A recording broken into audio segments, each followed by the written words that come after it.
I couldn't make this voice my own. It was very much something I needed to learn how to do. It was like learning how to dance with a new partner. A very experienced and worldly partner. A voice that had hundreds of years of great playing. I think what differentiates musicians, cellists in particular, cellists tend to be a little more laid-back people. That's kind of like the sound that comes out of the instrument is a very chill cello sound, right? Really, the cello is how I express myself, and a never-ending exploration of emotion, really, how to express oneself.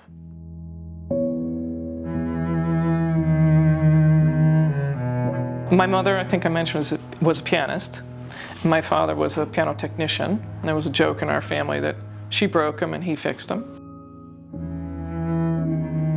My parents went up at the end of the summer and they sang in the chorus for the Beethoven choral fantasy with Serkin at the piano.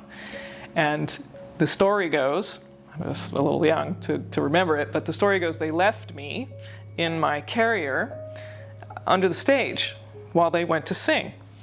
And they returned to find a little note, me sound asleep, with a little note pinned to me that said, in Rudolf Serkin's hand, youngest member of Marlborough Festival, please do not disturb. So I like to think that I had a lot of music while I was being carried. And certainly when I came out, my mother and her colleagues were playing lots of chamber music. She played a lot with members of the Philharmonic and New York Philharmonic and many artists who came through our doors from Europe and Russia and all sorts of different places. Growing up in that environment, it was like just what happened.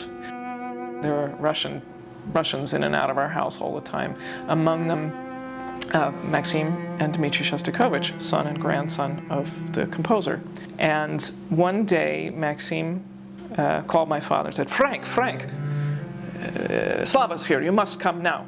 And click, hung up the phone. So we all piled in the car and drove over to their house. And who was it? It was Slava Rostropovich. And I had just started playing the cello. I didn't know anything really about him, but he had this personality that was larger than life. And so he met my parents, and my father was kind of hiding me behind, and he brought me around and said, we'd like you to meet our daughter, Kate. She's just started playing the cello. At which point he grabbed me, kissed me 3 times, mwah, mwah, mwah, and said, Katya, my colleague. And I was so taken aback and so dazzled that I think I just didn't know what to do with myself. And my mother said to me, she said, you don't have to wash your face for a week. You've just been kissed by a god. Yeah, the cello was definitely a big learning curve. Talk to any cellist. We often think in terms of what occupation requires a lot of schooling.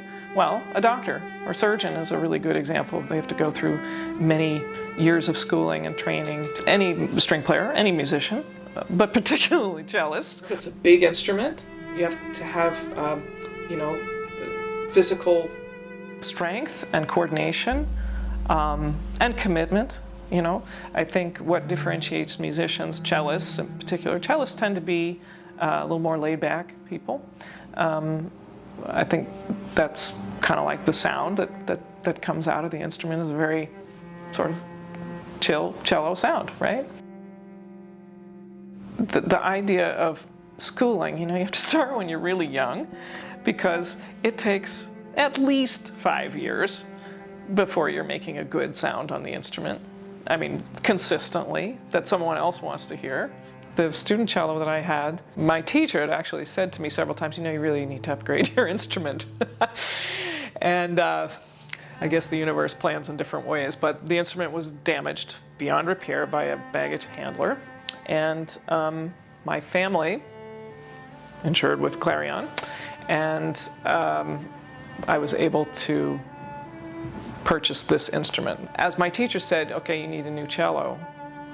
I called some people that I know, some family friends, and said, hey, what have you got? And this person, Brian Skarstad, who's a long association with him, said, don't hold your breath, there's nothing good, it's all too expensive or old or, you know, not worth it. He said, don't hold your breath. He said, I'll call you if I hear something. I said, okay. So the very next day he called me, he said, you're not going to believe this, I got a cello in today, you got to come and see it. I was like, I don't know if I can come today, I come tomorrow. He's like, it won't be here tomorrow, you have to come today. So I dropped everything, I went out to Westchester, this was the cello. And I took it to my first lesson and with Bernard Greenhouse, my teacher, and he said, let me see that cello. And he looked and he played it and he said, very nice. And he gave it back to me and he said, what do you think? And I said, well, there's another one that somebody wants to show me. And he's like, you didn't need another one. He said, if you don't buy that cello, I will. So I figured that was a good endorsement. So I managed. He said, now you should go and take it to someone and, you know, find out what it is and, you know, if it's got any provenance. And I said, okay, but I was told it didn't really. And he said, don't worry, buy it anyway.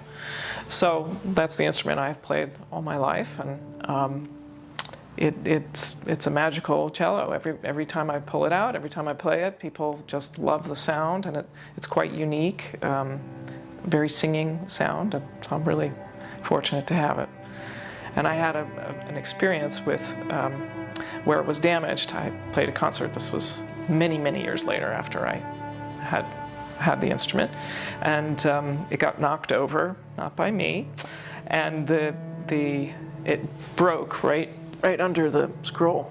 The neck broke, and fortunately, the body didn't have any damage. There were no cracks. It was a miracle. I called this same person, Brian Skarstad, up in Westchester, and I explained what happened. He said, okay, well, there are only two people in this part of the world that can do this type of work. One is Bruno Price here in New York, and the other is me. He said, and I happen to have 3 months clear I can do this, but Bruno's going to be, you know, you probably have a 2-year waiting list. I said, oh, wow, okay. He said, bring it up, and we'll fix it. So long story short, he replaced the neck, he replaced the neck block because there were some issues there, and Clarion came through for us. And in fact, he made a lower estimate on the work that he had to do, and he corrected it. Clarion didn't even ask a question about it, and so I'm grateful that you know, the company's been there for me and my equipment, because without my equipment I am without a voice, shall we say.